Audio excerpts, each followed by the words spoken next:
नमस्कार, स्वागत आपका हरियाणा न्यूज 24 पे। मैं हूं मुन्ना लांबा, हमारे साथ राजेंद्र दादूपुर आज जुड़े हुए खास बातचीत में।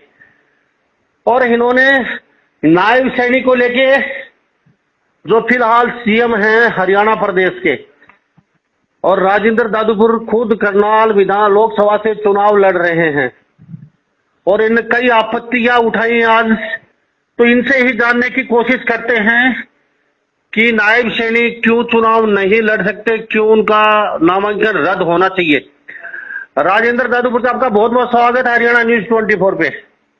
जी राजेंद्र जी, आज आपने कई आपत्तियां जताई हैं मीडिया के सामने, तो क्या मामला है, क्या प्रकरण है पूरा, क्यों नायब सैनिक चुनाव नहीं लड़ सकते, क्यों उनका नामांकन रद्द होना चाहिए?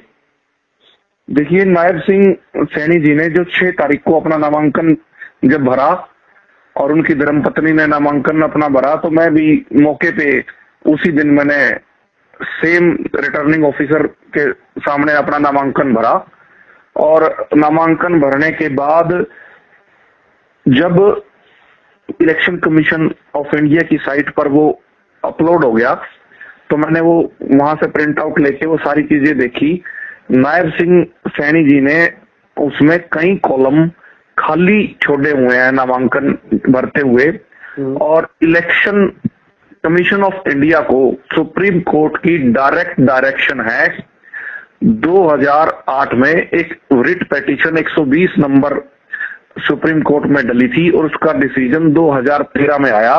और उसमें सुप्रीम कोर्ट ने ये फैसला दिया, अगर कोई भी कॉलम खाली है, कोई गलत जानकारी है या कोई तथ्य छुपाया गया है या कोई मिसमैच है, एफिडेविट में कोई गलती है, तो इलेक्शन कमीशन की तरफ से जो आरओ अपॉइंट है, आरओ को पूरा अधिकार है नामांकन खारिज करने का। जी। और कई कॉलम खाली छोड़े गए हैं, खास तौर पे जो क्रिमिनल इनके पास जो इनके ऊपर केसेस है या नहीं है, उस कॉलम को खाली छोड़ा गया है। ना तो उसको नो लिखा गया है, ना उसमें टिक मार्क है, ना उसमें यस लिखा गया है, ना क्रिमिनल केस की डिटेल उसमें है। और कई ऐसी गाड़ियों की जैसे डिटेल है, वो नायब सिंह सैनी ने अपने नामांकन में लिखी, पर जब नायब सिंह सैनी की धर्म पत्नी सुमन सैनी ने जब नामांकन दर्ज कराया, तो उन्होंने अपनी स्पाउस की जो गाड़ियों की डिटेल है वो नहीं लिखी। कई ऐसे प्रॉपर्टी के जो डिटेल है, कई ऐसी साधन संसाधन की डिटेल है जो दोनों मियां बीबी ने जो नामांकन दाखिल किया है उसमें मिसमैच पाई गई है। और जब कोई उम्मीदवार अपना नामांकन दर्ज कराता है तो वो अपने जीवन साथी की स्पाउस की डिटेल डालता है, पर अगर इन दोनों के एफिडेविट्स को अगर स्टडी किया जाए तो दोनों ने एक दूसरे की कई जानकारियां छुपाई हैं जो डिक्लेयर नहीं करी। नायब सिंह सैनी जी के गांव में जो उनका मकान है, और या जो उनके पास अलग से और प्रॉपर्टी है, कई ऐसी प्रॉपर्टीज हैं जिनकी बिजली विभाग की एनओसी और पानी की, वाटर की जो एनओसी है वो जमा नहीं कराई गई है। एफिडेविट में भी और भी कई गलतियां हैं। तो इस तरीके से भारी अनियमितताएं हैं। मेरी शिकायत पर सुमन जो सैनी है उनका नामांकन तो खारिज हो गया, पर नायब सिंह सैनी का नामांकन खारिज करने के लिए मैंने रिटर्निंग ऑफिसर को जब 7 तारीख को जब आपत्ति दर्ज करवाने का समय था स्क्रूटनी के दौरान, तो मैं वहां पहुंचा। रिटर्निंग ऑफिसर जो करनाल के एसडीएम हैं, विधानसभा के जो रिटर्निंग ऑफिसर हैं, वहां मैंने कई जानकारी उनको लिखित में दी, उनसे अटेस्ट करवाया, डायरी डिस्पैच नंबर उनसे लिया, उनके सिग्नेचर करवाए, और उसकी मैंने receiving chief election commissioner of India को और हरियाणा के इलेक्शन कमिश्नर को और कई जो मेल आईडी थी इलेक्शन कमीशन ऑफ इंडिया की उस पर डाली। और जो मुझे जवाब दिया आरओ करनाल ने लिखित में जब मैंने उनसे जवाब मांगा था तो उन्होंने मुझे कहा स्क्रूटनी 11 बजे शुरू हुई थी, 12:30 बजे खत्म होगी और आपकी जो दावे और विपत्तियां हैं वो मुझे 1:30 बजे मिली।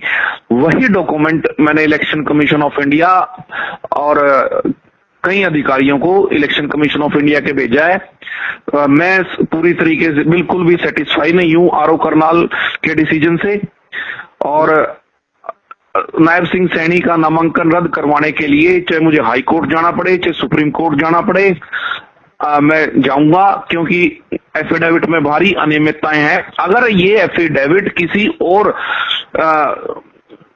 पार्टी के उम्मीदवार ने दिया होता या किसी निर्दलीय ने दिया होता तो ये 100% आरओ इसको कैंसिल करते, इसको रिजेक्ट करते।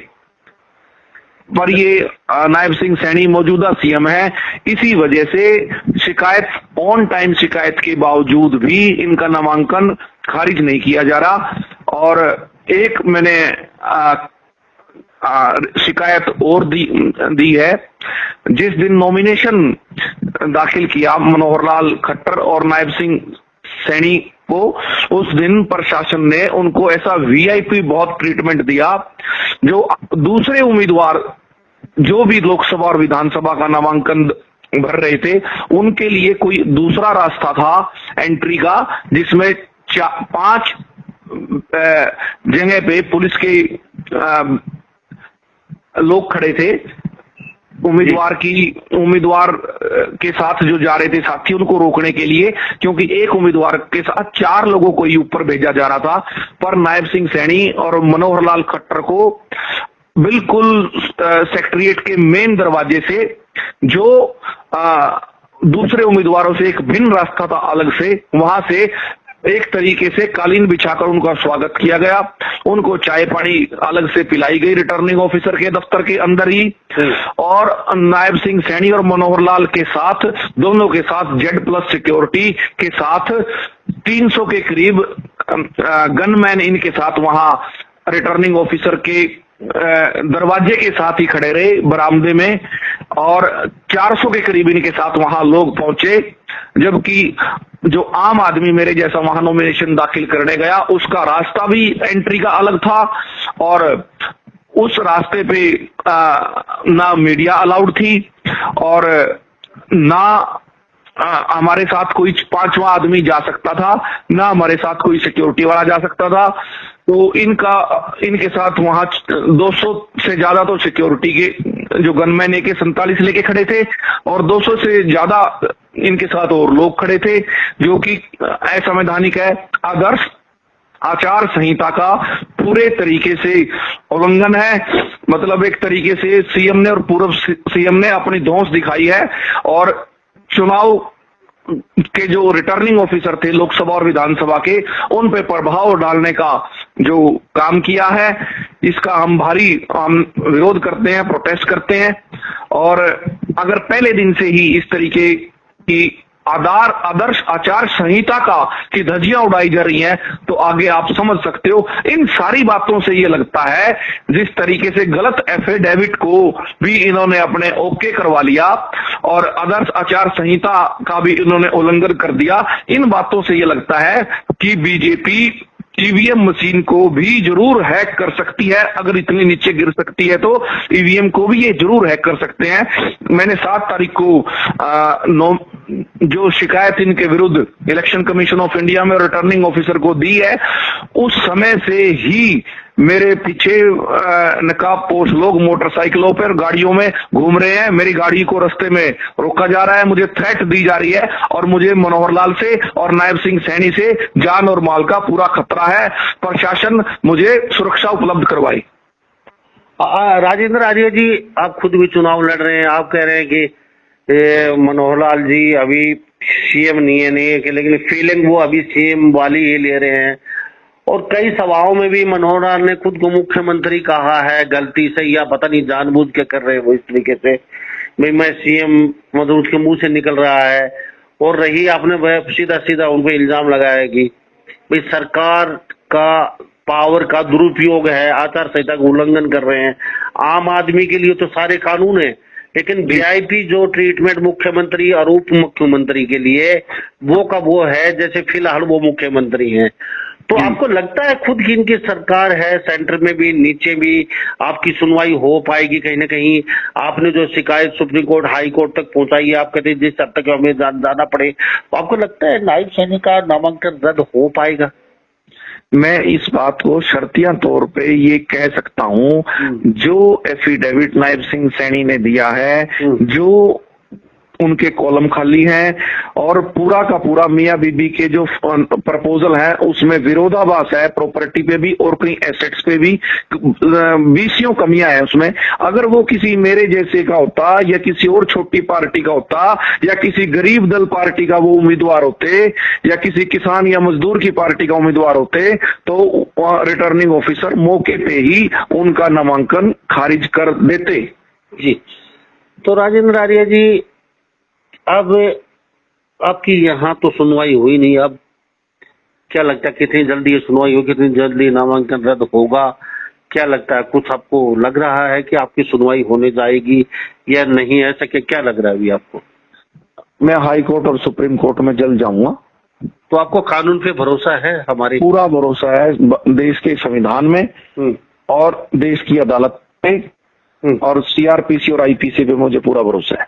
जी राजेंद्र जी, आप खुद चुनाव लड़े, चलते चलते हमारी बात एक ये भी रहेगी जी, क्या आपको लग रहा है, फिलहाल चुनाव है, आचार संहिता लगी हुई है जी, क्या आप भी फिलहाल बीजेपी आचार संहिता में भी उनके जो सांसद है जो चुनाव लड़ रहे हैं, खुद नायब सैनी, मनोहर लाल खट्टर, ये फिलहाल शासन प्रशासन का दुरुपयोग कर रहे हैं पूरे हरियाणा में, क्या लगता है? जी बिल्कुल, मैं तो ये कहता हूँ जिस दिन 6 मई को नॉमिनेशन मनोहर लाल खट्टर और नायब सिंह सैनी ने किया, नॉमिनेशन के दौरान इनके साथ 200 से 300 तो सुरक्षा कर्मी थे, रिटर्निंग ऑफिसर के दरवाजे पे AK-47 लेके खड़े थे और 300 के करीब, 300 से 400 के करीब इनके साथ लोग थे, जबकि आम आदमी के साथ ना तो सुरक्षा कर्मी जा सकता कोई भी और ना उनके साथ 5वां आदमी भी नहीं जा सकता, 4 ही आदमी जा सकते हैं। तो फीलिंग मनोहर लाल की मुख्यमंत्री का पद जरूर चला गया उनका, लेकिन वो पहले वाली फीलिंग अब भी बरकरार है, लग रहा है आपको? वो उससे भी ज्यादा फीलिंग ले रहे हैं और उनके जो कार्यकर्ता हैं वो इतना तकड़ा भ्रम झूठ लोगों में फैला रहे हैं, भाई ये तो भाजपा के राष्ट्रीय अध्यक्ष बनेंगे, ये तो प्रदेश के गृह मंत्री बनेंगे और ये तो मोदी जी के वारिस बनेंगे। इस तरीके की बातें, अनर्गल बातें फैलाई जा रही हैं, जबकि भाजपा जिस दिन चुनाव अनाउंस हुआ था, आचार संहिता जिस दिन शुरू में लगी थी, उस दिन के बाद से इनकी सीटें आधी रह गई आज बिल्कुल। तो राजेंद्र जी, आपका बहुत बहुत धन्यवाद, हमसे बातचीत की और शायद ही आपकी शिकायत सुप्रीम कोर्ट हाई कोर्ट तक आप जाएंगे, शायद ही कानून पे संविधान पे आपको पूरा भरोसा है, एक बात और मैं 1 सेकंड की एक बात कहना चाहता हूँ। नॉमिनेशन 6 तारीख का आखिरी दिन था, 5 तारीख की छुट्टी थी, संडे था। 2, 3 और 4 को अधिकारी अपने दफ्तरों में नहीं थे।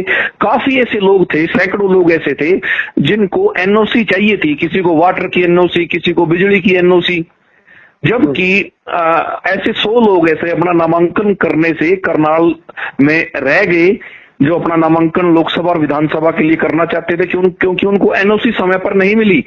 और ये अधिकारियों ने क्यों किया वहां पे, क्या मतलब, क्या किसी इसमें भी किसी की चाल थी ये नामांकन अपना ना भर सके?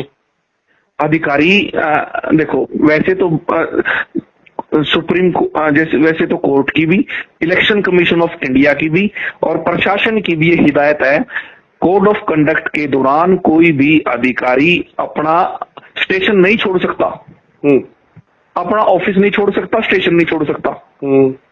पर मनोहर लाल को अधिकारी और नायब सिंह सैनी को बड़ा लाइटली लेते हैं और इनका कर्मचारियों पर, अधिकारियों पर कोई भी कंट्रोल नहीं है, जिसकी वजह से अधिकारी कोड ऑफ कंडक्ट के दौरान भी अपना स्टेशन छोड़कर दूर दूर जा रहे हैं, 200-200 किलोमीटर या 150 किलोमीटर से अप डाउन कर रहे हैं, अपना स्टेशन छोड़ रहे हैं और समय पर नहीं पहुंच रहे, जिसकी वजह से लोग बहुत परेशान रहे, हताश रहे।